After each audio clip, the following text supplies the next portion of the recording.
Hello everyone, welcome to this lecture series of Systems in Mechanical Engineering. We have seen first part of unit number 3. Now we will see part number 2, that is about engines.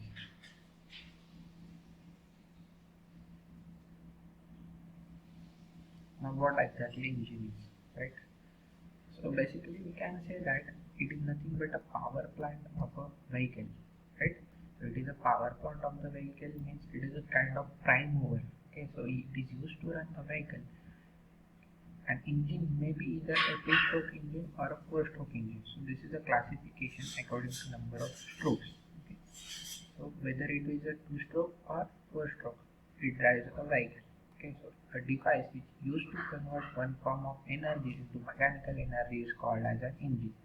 So basically, which one form it converts into another form. So it is a heat energy or thermal energy of a fuel, whether it is a CNG, petrol or diesel one. Okay, so it converts this chemical energy of a fuel into heat, okay, by burning it, and this heat energy is converted into a mechanical energy. So we know short form of internal combustion engine is IC engine. Okay, so there are some engines which are also known as your external combustion engine. Okay, so the basic difference is that the combustion takes place in this type of engine is inside the cylinder, whereas we can take an example of a steam engine. Okay, so we have in combustion chamber water is converted into steam, and the same steam is expanded in the cylinder such that further this reciprocating motion will be converted into a circular motion to drive the locomotive. So but this is a basic difference between internal and external combustion engine. So now how a car engine works, right? This is a basic construction. Okay, you have all detailed parts in unit number 4. Basically we will see that it has a piston. Okay, then this is a connecting rod which connects this piston to this crankshaft.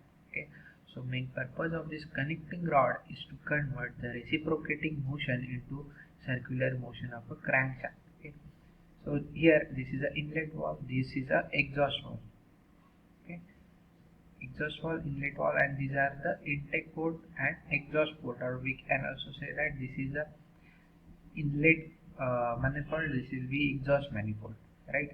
So generally in case of four-stroke engine there are important four stroke, that is first intake stroke, that is suction stroke, compression stroke, power stroke.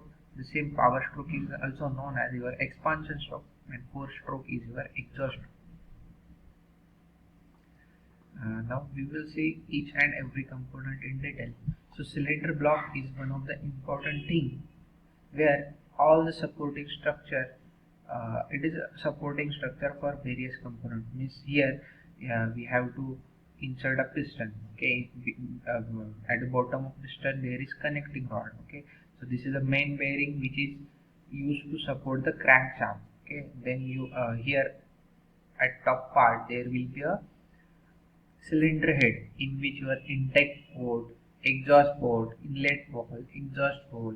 Okay, right? If it is a spark ignition engine, then it will inculcate the spark plug. If it is a CI engine, then it will inculcate a fuel injector in a cylinder head.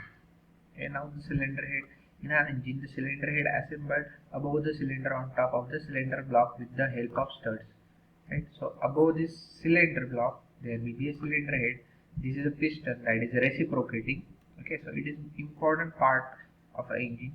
So it is kept inside the cylinder and allowed to move up and down, and this motion moving up and down is known as a reciprocating motion.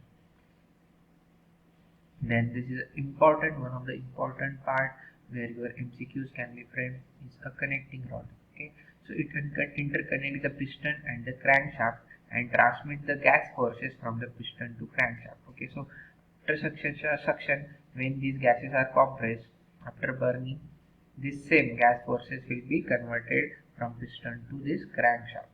Okay, so it has smaller end and it has larger end. Right, the small end connects the piston, whereas this large end connects the crankshaft. We are going to see what exactly the crankshaft is. So this is a crankshaft, right? So it converts the reciprocating motion of a piston into useful rotary motion of the output shaft. Okay, the The crankshaft is enclosed in a crankcase at bottom of engine block. Okay, so here we will be able to see that here there are five number of pistons. So this is a piston cylinder, five cylinder engine. This is a crankshaft. Okay, these are the counterweights. Okay, suppose it is a 5-cylinder engine, then it will have 10 number of counterweights on a crankshaft. This is a MCQ. Then the crankcase. So this crankshaft is mounted on this bearing on this crankcase, right? So these are the counterweights. So it is the crankcase shaft, the crankshaft and camshaft are placed on the crankcase. Actually, this camshaft is generally in a crankcase, or sometimes it is also in a cylinder head. It is formed as a portion of the cylinder block below the cylinder bore and the oil sump at the bottom. So this crankcase also carry a oil at the bottommost section. Then the oil sump, as we have discussed. Then the inlet and outlet manifold. Okay, question can be framed that if a passage is used to supply an inlet charge to cylinder, then it will be inlet manifold. Okay, if the exhaust gases are passed through a passage to exhaust silencer, then it will be an outlet manifold. Then the flywheel. Okay, it is used to store the energy and release the energy. We know in a 4-stroke engine, your only third stroke, that is a power stroke, is a energy giving stroke. Else other 3 remaining strokes, that is suction, compression and exhaust, are your power consuming strokes. Okay, so during power stroke, the flywheel absorbs the energy, and the same energy is again supplied to other 3 non-producing power strokes. Then the silencer. Okay, the main function of silencer is to reduce the noise pollution and to operate engine in smooth condition.